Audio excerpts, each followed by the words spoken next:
Yeah, I think it was, when I was writing it, I wanted to come out the floodgates just with a bang.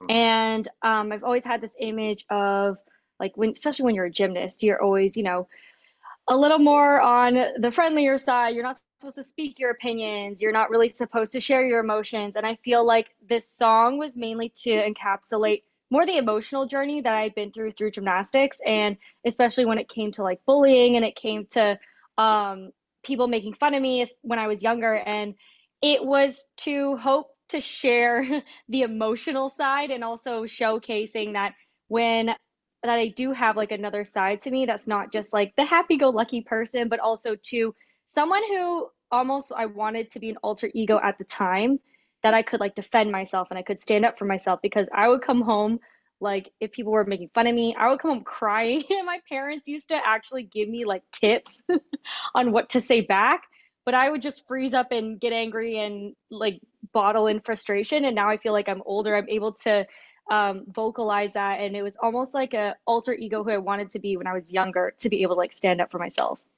Yeah, that makes a lot of sense. How does bullying work with like within the sports, within sports and within, because obviously like as an athlete, you have to be like a lot more disciplined. I've tried being like hmm doing the sports thing and all that. I'm just like very not athletic and everything. But so like when people were bullying me when I was doing, basketball or whatever and like couldn't really succeed, it really didn't affect me that much because like that wasn't my calling.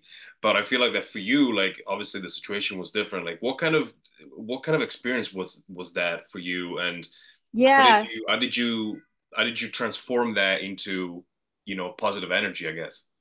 it's interesting because the sport that I grew up in was gymnastics, and I never realized this till after I graduated, and I was like, I just felt like I was always being judged, and I didn't understand like where that was coming from, and I was trying to like get over that hump of just not caring what other people thought.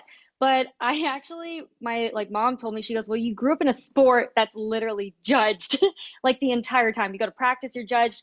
You get your score, you're judged." And I think when I was younger, body image was a big thing, especially for me when you're in a group of girls.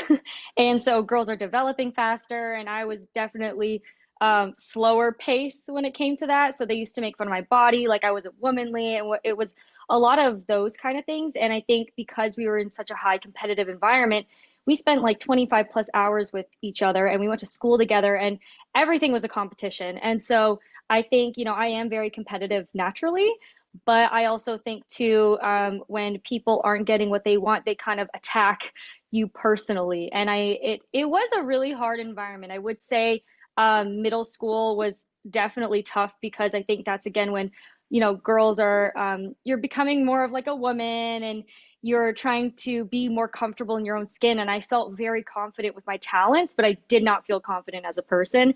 And so I feel like that's when it really came to like beauty standards and all that stuff. And I never really vocalized it when I was younger, because as an athlete, you're taught to don't show emotion. If you're crying, leave it out of the gym. So for me, it was really hard to have that emotional outlet, and I always looked to music to be able to do that. Like I used to do with along with my 25 hours of practice, I used to do like every Friday I would do like singing lessons on the side. And when I got injured in high school, I actually had to take a year off of gymnastics. So I picked up a guitar, I started doing like acting, and it was just awesome to be able to become more confident in who I was, and not just me as like a gymnast, but me as a whole person. And it was one of those times where my parents really taught me to be positive. I mean, I've been through like injuries, and, people would say super mean things to me. And they would always just say, like, but what I can control is myself. And so that's definitely something that I've taken with me into like post athletics and into my music, is that, I can only control what I can do.